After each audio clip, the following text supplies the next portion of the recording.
vivemos num modelo de sociedade que não preserva a saúde das pessoas.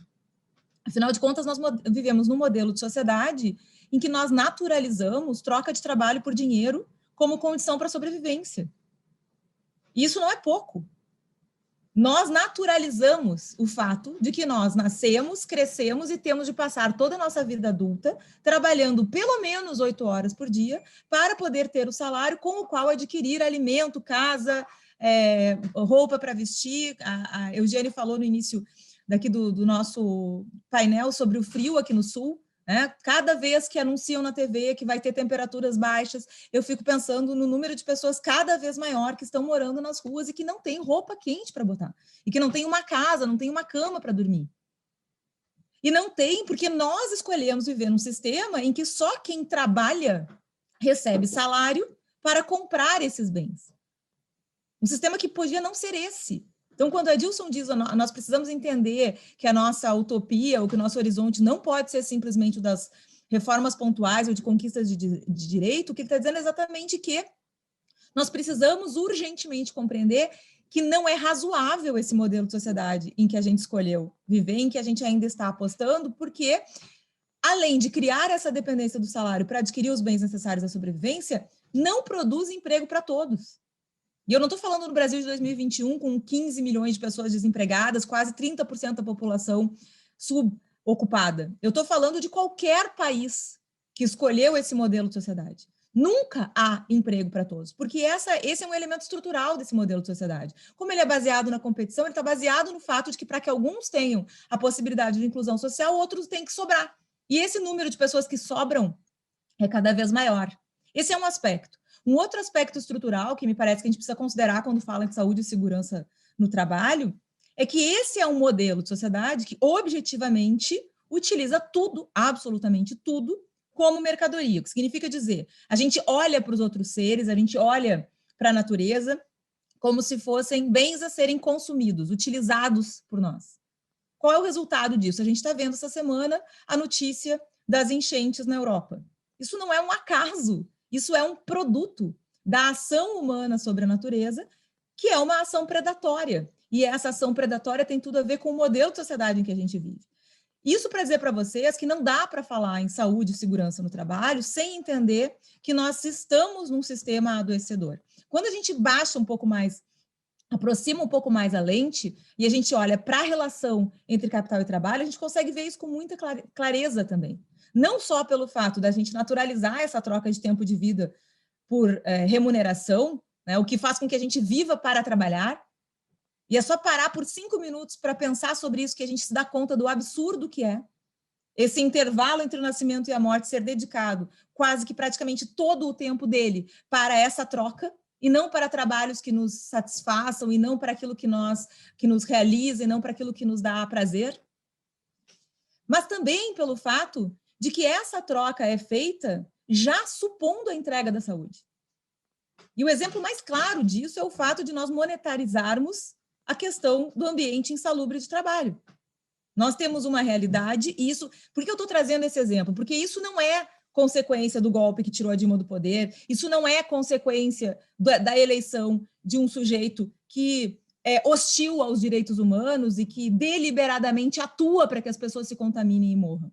Isso é um elemento do sistema que nós tínhamos presente quando nós achávamos que tudo estava bem. Então, quando nós acreditávamos que vivíamos no melhor dos mundos, que o Brasil era o país do futuro, que estava tudo certo porque nós tínhamos um governo alinhado com a classe trabalhadora, nós seguíamos tendo esse modelo de sociedade que não é para todo mundo, que não tem emprego para todos e que monetariza a saúde.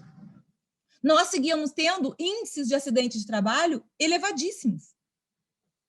Então, quando a gente pensa que no Brasil a gente paga adicional de insalubridade, em vez de exigir que as empresas mudem seus ambientes de trabalho e tenham ambientes que não sejam nocivos à saúde, quando a gente pensa que o STF demorou dias, discutiu horrores e teve votos divergentes para dizer que não pode usar amianto no ambiente de trabalho, que é um produto que não é assim, talvez ele adoeça. Não, é um produto que adoece a todas as pessoas que têm contato com ele durante o seu trabalho. Essas pessoas terão ou asbestose, câncer de pulmão, elas terão alguma doença grave em razão do contato com amianto. Pois nós discutimos fortemente, e temos ainda governos estaduais e municipais que brigam com legislações específicas, e várias delas aqui foram objeto dessa ação junto ao STF, para que se admita o uso de amianto na produção de telhas e de outros produtos. Quer dizer, nós estamos falando, portanto, de um sistema que não protege, que não assegura.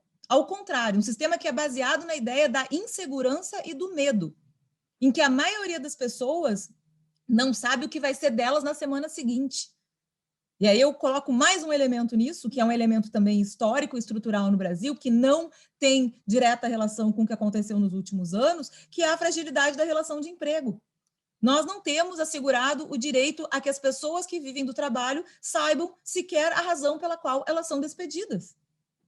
Como é que é possível falar em segurança no trabalho se a gente segue dizendo, apesar do texto da Constituição da República, que um empregador pode simplesmente chegar para alguém e dizer, olha, não preciso mais do seu serviço. Por quê? Porque eu não quero. Que segurança que vai haver nesse trabalho? E o que isso tem a ver com a saúde? Tudo, porque quando nós falamos em saúde no trabalho, nós estamos falando também de saúde emocional, de saúde psíquica. Como é possível ser saudável numa sociedade em que a maioria das pessoas trabalha recebendo entre 1 e 2 salários mínimos, é isso que nos diz, né, os dados oficiais, a maioria das pessoas que vivem do trabalho recebem entre 1 ou 2 salários mínimos, em algumas regiões do país, a média salarial em 2019 era de R$850, a média, o que significa dizer que tem muita gente recebendo menos do que isso, claro, muito por conta da reforma trabalhista em 2017, que permite salários, contratações precárias, em que as pessoas recebem muito menos do que o salário mínimo, que já é absurdo, e essas pessoas não têm nenhuma segurança contra a perda do emprego. Como é que essas pessoas vão ter algum nível, alguma possibilidade de uma vida minimamente saudável, com uma alimentação minimamente saudável, com a possibilidade de programação de vida minimamente saudável? Não tem como. Então, esse é o primeiro aspecto. Nós temos um sistema que estruturalmente nos conduz ao adoecimento e que não é para todos. Dentro desse sistema, nós temos um processo de erosão da nossa tentativa de construção do Estado Social. Aí a gente já está num outro aspecto. Nós, no Brasil, só conseguimos estabelecer o discurso dos direitos humanos em 88. Porque enquanto o mundo inteiro construía a teoria dos direitos humanos, ao longo do século XX, especialmente depois do fim da Segunda Guerra, nós estávamos aqui vivendo uma ditadura civil-militar que matava, torturava, levava os filhos para ver as mães torturadas, fazia as pessoas comerem fezes, fazia as pessoas terem privações, fazia sevícias, enfim, estuprava mulheres. A gente vivia isso no Brasil, até quase o fim da década de 80. Quando conseguimos finalmente encontrar esse discurso dos direitos humanos e construir uma Constituição, foi dito aqui na fala da Dilson, uma Constituição elogiada no mundo inteiro, que se propõe a um outro modelo de sociedade, mas que nunca saiu do papel. E é até meio evidente que nunca saiu do papel em função dessa história que nós temos de descaso com os direitos humanos, uma história que nos atravessa de tal modo que nós temos o dobro de tempo de escravização no Brasil do que temos de período em que não admitimos a escravização de pessoas. Quer dizer, isso diz muito sobre o que nós somos. Nós tivemos 353 anos em que o discurso oficial do Estado dizia que era possível açoitar pessoas, vender pessoas separando elas dos próprios filhos. Em que as mulheres, por exemplo, eram alvo do desejo sexual dos seus senhores, e que isso era naturalizado. Faz 132, quase 133 anos apenas, que nós conseguimos, no discurso oficial apenas, dizer que isso não é razoável. E seguimos admitindo açoite nas relações de trabalho, seguimos tratando a relação de trabalho como se fosse uma relação em que quem é empregado tem que dizer muito obrigado, tem que ter gratidão por ter o emprego, e isso se mantém até hoje. Quando a gente fala desse panorama, e parece que nós estamos falando do século XIX, nós estamos falando, na verdade, do século XXI. Eu escuto nas minhas salas de audiência, todos os dias, empregadores dizendo, mas eu dei emprego, eu pagava o salário, eu estou indignado de estar aqui na Justiça do Trabalho.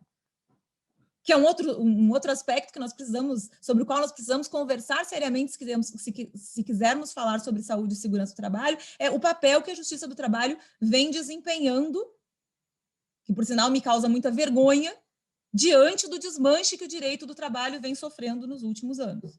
Então, voltando, nós temos uma Constituição que não foi materializada, a gente precisa, para mim, isso é essencial para o movimento sindical. Se o movimento sindical não se convencer que nós não colocamos em prática a Constituição da República nesses 30 e poucos anos que nos separam de 88, se nós insistirmos em voltar para um período que nunca foi bom para a maioria da população brasileira, nós estamos fadados ao fracasso, a repetir os fracassos que já tivemos. Então, o primeiro ponto essencial é reconhecer essa estrutura assujeitadora, que no caso de um país como o Brasil, com 353 anos de escravização de pessoas, é muito mais profunda do que em outros países, que nos conduz a uma cultura e a reproduzir uma cultura em que quem tem emprego deve se sentir grato por ter emprego, uma cultura em que as pessoas são utilizadas muito mais do que 8 horas por dia e não recebem por isso, e todo mundo acha que está tudo certo, e quando eu digo todo mundo acha, isso é naturalizado nas relações de trabalho, e isso é indulgenciado na Justiça do Trabalho. Cada vez, por exemplo, que numa sala de audiência se faz acordo, sabendo que ali estão sendo discutidos um caminhão de horas extras, que é tempo de vida, e que se troca quase tudo por muito pouco, em várias vezes, com quitação de contrato, a Justiça do Trabalho está sendo indulgente com essa prática de tomar tempo de vida sem pagamento, ou seja, com uma prática escravista de exploração do trabalho. Então, nós precisamos reconhecer isso para entender, inclusive, o problema da linguagem do direito do trabalho, que os sindicatos precisam discutir com seriedade para alterar. Não existe negociação coletiva. O que existe é pressão da classe trabalhadora sobre o capital. E se nós não reconhecermos isso, nós vamos seguir fazendo acordos e convenções coletivas em que simplesmente repetimos a lei e abrimos mãos de direito. E isso não faz nenhum sentido. Não existe acidente de trabalho. Existe a colocação das pessoas em risco e o comprometimento da saúde e da vida dessas pessoas em razão de escolhas que são feitas. Se um trabalhador se acidenta numa máquina, isso não é um acidente de trabalho. Se ele perde o dedo, se ele perde uma mão numa máquina. Isso é porque existe uma máquina que permite que alguém coloque a sua mão ali dentro e a perca trabalhando. E é isso que a gente precisa começar a discutir. Não é razoável. Nós não temos tecnologia suficiente para ter uma justiça do trabalho toda informatizada. Nós não estamos discutindo, inclusive, robôs para fazerem projetos de voto de sentença. Nós não estamos falando em trabalho por aplicativo. Quer dizer, é distópico nós pensarmos que nós temos tanta tecnologia para utilizar para determinadas coisas que são quase sempre direcionadas à maior espoliação de quem vive do trabalho, mas não utilizamos essa tecnologia para dar mais segurança no ambiente de trabalho. Nós continuamos tendo um ambiente de trabalho absolutamente inseguro. E claro que o aprofundamento disso, com a situação política que nós vivemos nos últimos anos, mostra de forma muito mais crua essa realidade. Mas essa é uma realidade que persiste. Esse é o meu ponto aqui. Essa realidade persiste e persistiu ao longo de todos os anos que nos trouxeram até esse horror que nós estamos vivendo em 2021, em que as normas regulamentares do Ministério do Trabalho, que de algum modo tentam estabelecer algum tipo de prevenção e precaução contra esse adoecimento e essa morte no ambiente de trabalho, estão sendo destruídas, em que os auditores fiscais estão sendo asfixiados na sua possibilidade de trabalho, em que o Ministério do Trabalho já foi extinto, ou seja, nessa lógica de 2021, que é absolutamente hostil àquele pouquinho que nós conseguimos conquistar ao longo das últimas 3 décadas. E o meu ponto de reflexão aqui é, se nós chegamos em 2021 tendo essa possibilidade de desmanche tão fácil, porque essa é a sensação, né? Eu tenho certeza que essa sensação, essa minha sensação não é só minha, dividida com os outros que estão aqui nessa sala, que nós lutamos demais para conseguir muito pouco, e em muito pouco tempo tudo está sendo destruído, com uma facilidade que nos impressiona. A questão é, se parece tão fácil destruir o que nós levamos tanto tempo, o que tanta gente morreu, o que tanta gente apanhou, o que tanta gente lutou para conseguir conquistar, porque todos os direitos trabalhistas foram duramente arrancados do Estado, nenhum deles foi benesse estatal, todos eles dependeram de greve, de luta, de choro, de sangue, de morte. Nós precisamos parar para pensar qual é a nossa responsabilidade nessa história. Nossa, enquanto movimento de quem vive do trabalho, quanto movimento coletivo de quem quer uma sociedade diferente para viver. E pensar em situações, por exemplo, como a tragédia que aconteceu por conta da Vale em Brumadinho. Nós estamos falando de saúde e segurança no trabalho. Pois bem, o que aconteceu em Brumadinho não foi um acidente de trabalho. Foi uma opção política e econômica deliberada em não proteger as vidas em nome de economizar dinheiro, que é o que historicamente acontece. E aí é que tá, qual é o nosso papel? E quando eu falo nosso papel, gente, não é só o do sindicato, é também daqueles que operam, que lidam com o direito do trabalho, e aqui eu me incluo e faço essa reflexão pública sobre o que a Justiça do Trabalho está fazendo com o direito do trabalho, porque me parece que é fundamental também, é papel fundamental imediato dos sindicatos, tensionar o Poder Judiciário sobre isso. Exigir que o Poder Judiciário assuma a sua função, especialmente o Poder Judiciário Trabalhista, a sua função de proteger e dar efetividade aos direitos de quem vive do trabalho. E não é o que está acontecendo. Nós podemos reclamar do governo federal, nós podemos reclamar do governo estadual. Aqui no meu caso, de Porto Alegre, podemos inclusive reclamar do governo municipal, porque é verdade que esses governos estão atuando fortemente para retirar direitos, para fragilizar ainda mais a condição de saúde e segurança da classe trabalhadora. Mas nós precisamos nos dar conta que existe uma estrutura que sustenta tudo isso. O Adilson disse na fala dele, como é possível que um presidente acusado de estar envolvido na compra superfaturada de vacinas. Isso não é um caso de corrupção, gente. Porque comprar vacina é uma escolha entre permitir que as pessoas vivam ou morram. O mesmo presidente que no ano passado se negou a comprar vacinas. Como é possível que esse sujeito, que diz que não está nem aí porque acontece na CPI, que diz que não está nem aí para as pessoas que vão morrer, porque não é coveiro, que deixa de usar máscaras e faz aglomeração. Como esse sujeito continua ocupando a cadeira da presidência da República? É evidente que ele não está sozinho, é evidente que há uma estrutura que o mantém, uma estrutura que inclusive, ou da qual inclusive faz parte essa pantomima da CPI, que se mantém como um teatro que nós assistimos todos os dias quase como um Big Brother e que se arrasta, porque afinal de contas ano que vem tem eleição. E porque serve para quem está na situação e para quem é oposição que isso se mantenha até que cheguem as eleições. Então é isso que a gente precisa discutir. Como esse silêncio se mantém dessa forma enquanto nós perdemos quase 2.000 vidas por dia? Não é porque existe um sujeito maluco, doente mental, ocupando um espaço de poder. É porque existe uma estrutura inteira para a qual é útil que esse sujeito se mantenha. E, infelizmente, dessa estrutura faz parte, inclusive, um poder judiciário que vem negando sistematicamente os direitos sociais, que vem proferindo decisões que destroem a Constituição, que vem fazendo acordos para transformar os direitos em nada e para impedir, e já que o tema aqui é saúde e segurança do trabalho, os acordos são aquele melhor veículo para invisibilizar o número de adoecimento e de acidentes de trabalho em uma determinada empresa. O Adilson falou do exemplo dos elevadores. Nós temos várias empresas aqui no Sul com números altíssimos de afastamento por benefício previdenciário, por adoecimento, mas que não têm condenações na Justiça do Trabalho, porque estão lá nas pautas de audiência todos os dias fazendo acordo por menos da metade e muitas vezes com quitação geral. Quer dizer, nós precisamos exigir que a Justiça do Trabalho assuma a sua função, senão não faz sentido. As centrais sindicais que saíram em defesa da Justiça do Trabalho precisam exigir, porque não adianta a gente defender esse instrumento de efetivação dos direitos sociais, que a Justiça do Trabalho realmente é isso, se ela atuar no sentido contrário. Mas as próprias centrais sindicais precisam também entender que a sua atuação tem que se radicalizar no sentido de se comprometer radicalmente com esse modelo de sociedade que a gente quer buscar.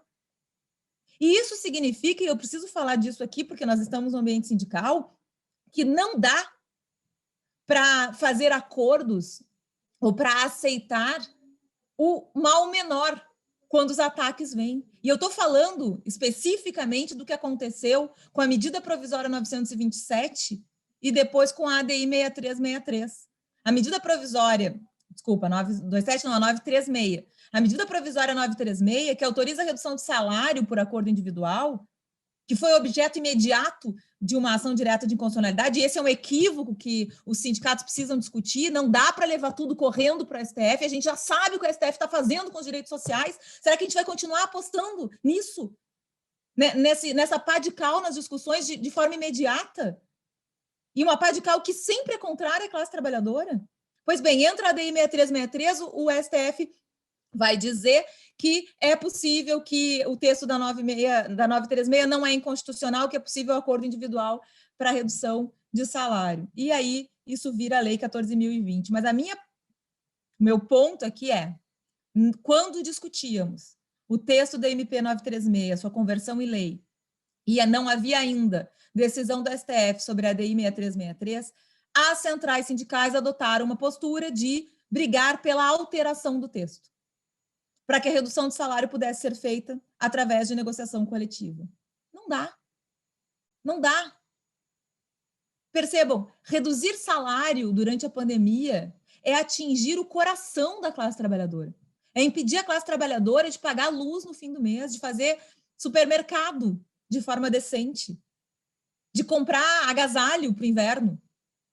Então, é nesse sentido que eu quero deixar a reflexão aqui para nós sobre quais são as nossas perspectivas, porque a gente passa por vários painéis discutindo crise do movimento sindical, o que fazer diante de um quadro que é de um governo hostil aos direitos trabalhistas, de asfixia dos sindicatos, isso é verdade, e de atomização da classe trabalhadora através das tecnologias, do teletrabalho, da terceirização, que dificulta muito que todas se identifiquem como classe e lutem de forma conjunta. Mas, vejam, para que seja possível pensar alguma perspectiva, o primeiro ponto é o movimento sindical se dá conta de que não pode tergiversar sobre questões que são fundantes. Reduzir salário é inadmissível. Reduzir salário durante uma pandemia é uma violência. E a classe trabalhadora representada pelos sindicatos tinha que ser a primeira a dizer: nós não admitimos, nem por negociação coletiva, nem por lei do Papa, nem por determinação divina, não pode reduzir salário durante pandemia. As pessoas estão nas suas casas gastando mais. Como é que elas vão receber menos? E sem que isso impeça a despedida, porque no texto, como vocês sabem da lei, não existe uma proteção efetiva contra a despedida, a proteção é ínfima. Mas as centrais sindicais firmaram essa postura de simplesmente brigar por uma alteração do texto. O que aconteceu? O texto não foi alterado. É evidente que o texto não ia ser alterado. Porque essa briga estava perdida desde o início. Porque se nós não compreendermos que a discussão precisa ser mais profunda, e nesse sentido que eu digo radicalizar. 5 minutos, doutora. Sim, eu estou com o tempo aqui para não passar, pode deixar. De firmar uma posição de que nós não podemos retroceder. Sabe aquele movimento que nós tínhamos no início do século, nem um direito a menos, nem um retrocesso social, proibição do retrocesso social? Pois é isso que nós precisamos compreender. Não dá para voltar atrás, no mínimo. Porque o que a gente conseguiu em 88, que sequer foi efetivado, é o mínimo. Se nós não partirmos daqui para frente, a nossa briga, que já é sempre desigual, porque nós sabemos quem faz as leis, o Adilson mesmo comentou, quem é o nosso Congresso, o Congresso mais conservador desde 64. Nós vamos realmente apostar que se nós brigarmos pelo mal menor, nós vamos ter algum tipo de vitória? Não teremos. E é nesse sentido que me parece, Eugênio, que a gente precisa, e Oséias, Eduardo, que a gente precisa discutir seriamente pontos a partir dos quais a luta sindical se fortaleça e sobre os quais ela não transija. Então, tem que brigar por reforma agrária? Demorou. Tem que brigar por taxação de grandes fortunas, tem que brigar enfim, por questões que são pontuais, e tem que brigar por essas questões compreendendo que não há como tergiversar em relação a elas. Não dá para fazer aliança com o inimigo achando que, no final, o resultado menor vai nos trazer algum efeito positivo. A gente viu qual é o efeito disso nos últimos 20 anos no nosso país. Fizemos acordo, sentamos à mesa, conversamos, damos tapinha nas costas, achamos que éramos amigos, e o que aconteceu na primeira crise do capital? A classe trabalhadora foi simplesmente alijada de qualquer tipo de discussão pública para a construção de um Estado que fosse minimamente melhor. E nós estamos vivendo um período de completa hostilidade, em que, inclusive, as centrais foram retiradas de todos os conselhos, de todas as instâncias em que elas tinham alguma incidência e que achavam que estavam construindo um modelo de sociedade melhor. O modelo de sociedade melhor que nós precisamos almejar tem que ser radicalmente diferente desse que nós temos. E aí eu concluo dizendo o seguinte, nós precisamos dessas pautas, por exemplo, né? Essa briga contra o desmanche das NRs, essa é uma pauta pontual, imediata, que precisa ser abraçada pelas centrais sindicais, e que não demanda uma mudança de estrutura, porque nós estamos lidando com aquilo que nós já temos e que não podemos perder. Agora, o nosso horizonte de luta, como disse muito bem o Adilson, precisa ser maior. Nós precisamos entender que não dá mais. A gente chegou num ponto de que não é mais possível conviver com um modelo de Estado que normaliza 540 mil mortes em menos de 2 anos. 19 milhões de pessoas infectadas, 15 milhões de pessoas desempregadas, mais de 20 milhões de pessoas vivendo na absoluta miséria. Isso não é normal, isso não é razoável, isso não é aceitável. E a maioria das pessoas que vivem nesse país são classe trabalhadora. E precisam se reconhecer como tal. E daí aqui também tem uma outra tarefa para o sindicato, né? Que nós consigamos reconstruir a nossa ideia de classe trabalhadora, que não é quem tem, quem consegue ter um vínculo de emprego, mas todos aqueles que são empregados, sim, mas que estão trabalhando como falsos autônomos, como falsos empresários de si mesmo, como terceirizados, que estão desempregados. Todas essas pessoas precisam se reconhecer como classe trabalhadora para poder lutar em conjunto. E aí a gente vai poder falar de uma sociedade que agrida um pouco menos a saúde de quem vive do trabalho. É isso, Eugênio. Obrigada.